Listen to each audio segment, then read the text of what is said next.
მოგესალმებით, მე ვარ for.j.g-ს ადმინისტრატორი.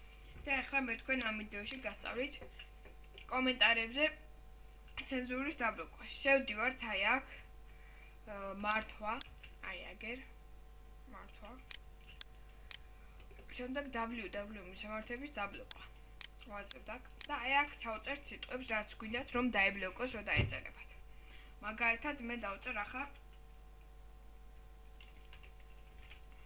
აი იყოს ეს. ეხლა კი შევამოწმოთ. შევიდეთ რაიმე სიახლეში. და აი დავწეროთ ეს სიტყვა. აი შეტყობინება შეიცავს უელ მისამართს. ანუ შეტყობინება არ დაემატა. ეს იმას ნიშნავს, რომ ცენზურა უკვე გაკეთებულია. ამით ეს ვიდეო გაკვეთილი დასრულდა. და შემოგზავნით საიტზე for.j.g-ს.